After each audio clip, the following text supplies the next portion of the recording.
Well, I auditioned, and Peter Tewksbury, who's just a brilliant man, just passed away, but he was really brilliant. He reminded me a lot of Sheldon Leonard, that same kind of educated storyteller, who really understood how to tell a story. And he was screen testing 5 young girls. 4 of them were blondes and me, so I knew I wasn't going to get it, because there we were. We were all lined up on these chairs, drinking, coffee in Danish and waiting for our turn. It was really, like a cattle call. And anyway, I did my screen test, and I was floored that I got the part, because I thought for sure they wanted a blonde if they had 4 of them and only 1 brunette. Anyway, I got the part, and it didn't sell. It was for ABC, and it was a really cute show. It was kind of like Barefoot in the Park. It was about a young couple who had just been married.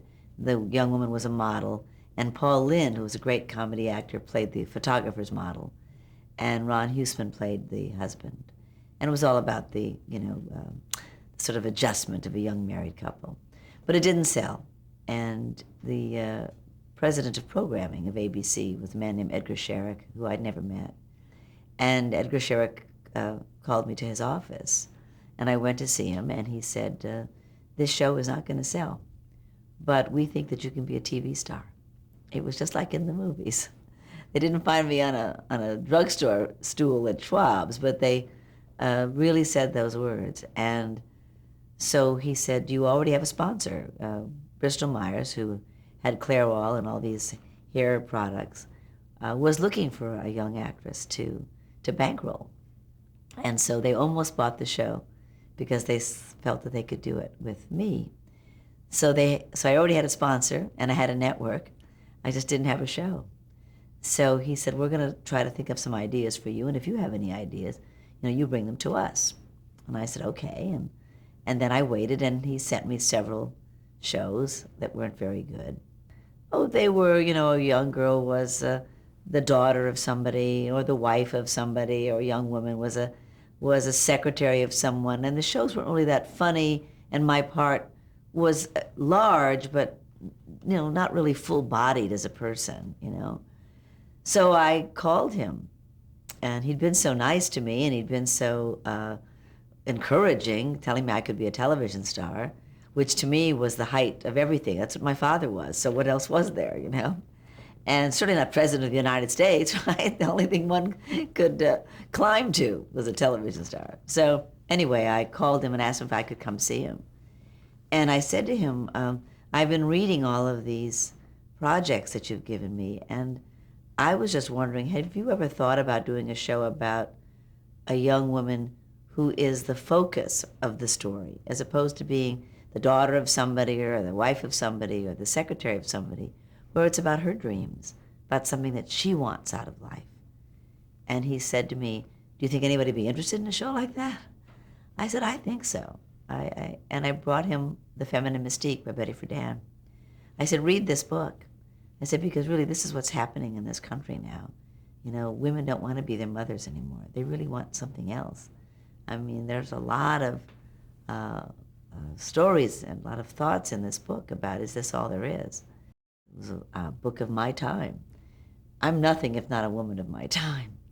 It really was that book, and Sisterhood is Powerful by Robin Morgan, and there were a lot of books at that time. The Minotaur and the Mermaid by Dorothy Dinnerstein. There was a whole group of books that talked about women's role in the society and in the culture. And I think I thought that that book kind of was written by a housewife. Betty Friedan was a housewife and a mother. It would be more to the point. And he read it, to his credit, and he called me a few weeks later. And he said, okay, I read your book. It was not my book. And he said, I just want to ask you one question. Is this going to happen to my wife? And anyway, I went in again and we talked. And I said, how about doing a show about a girl like me?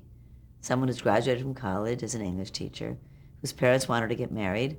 She wants to be an actress. She wants to move to the big city. Her father's scared she's going to lose her virginity, even though she probably already has. What about that kind of story? And so he said, okay, let's try it. And so we worked together with Bill Persky and Sam Denoff, who are really very, very good writers and had written the Dick Van Dyke Show, which my father and Sheldon Leonard had produced. I used to play charades with them. I was in a charade group, and we used to play charades on the weekend. And they had seen me in plays, and seen me in Gigi, and seen me in other plays, and had always said, told me that they thought I was a very good comedy talent. So I went to them and said, would you be interested in writing a show about a young woman? Billy was very interested because he had a daughter and several sisters, and he was very much into the female point of view. He later produced Kate and Allie, so he always had that sort of point of view. So they'd written a lot for men for years. So they said, yeah, let's take a shot at it. So they did, and they wrote this wonderful show called That Girl. I called it Miss Independence. That was my title for it, because that was one of the nicknames I had as a kid. My dad used to call me Miss Independence as a sort of ironical twist. It was funny that it didn't work, for a show.